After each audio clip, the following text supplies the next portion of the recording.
Although he repeatedly shouted that he was innocent, nobody believed his words. In the end he died a horrible death at the hands of his own teammates. Chapter 90 Round 1 Cleared. You are listening at novelfull.audio. On the outside, damn, it's been nearly 3 hours since we were eliminated, what's going on inside? Sebastian said with a hint of excitement in his voice. I think the results will be out any minute now.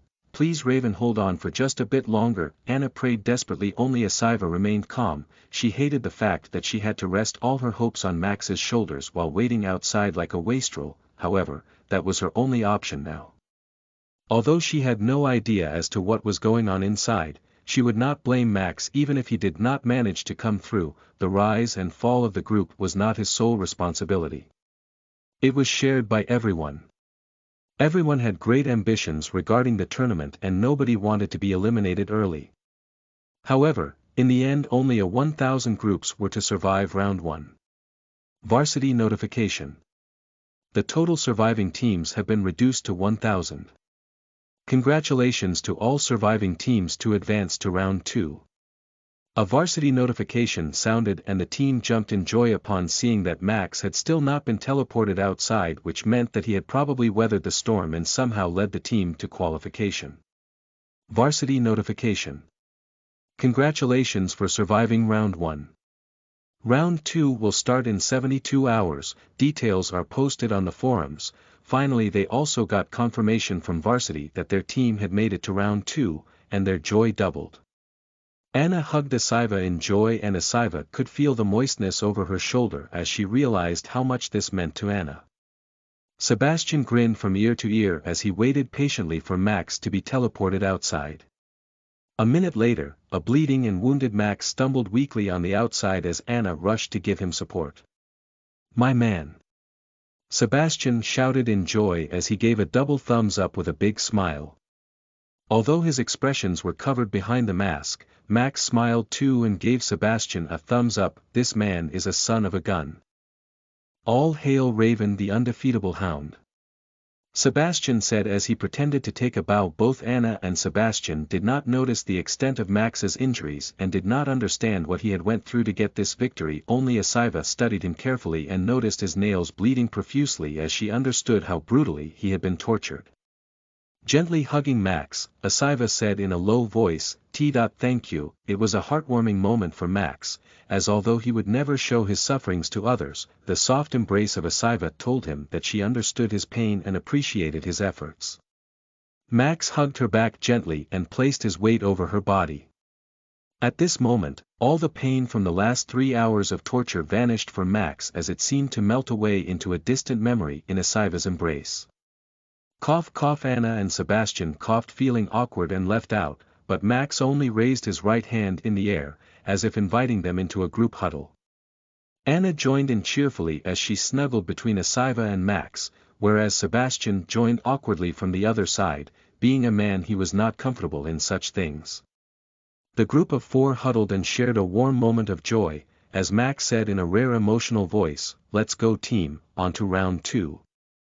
Everyone started to chuckle after that, and the emotional atmosphere started to be dissipated and replaced with burning ambition as Sebastian said, "The Kingsman bastards, we will hunt them down next round, I swear."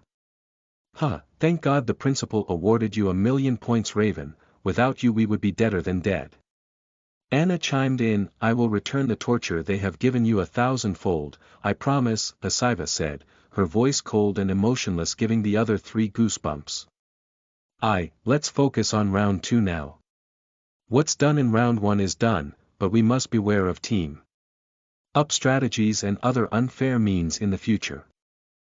We are too naive to think that everyone here shall compete fairly. Max reminded the group of the critical mistake they made in round 1. As he urged everyone to open the forums and read about round 2. When the group opened the forums and read about the rules of round 2, they realized that round 2 was an even more brutal round than round 1.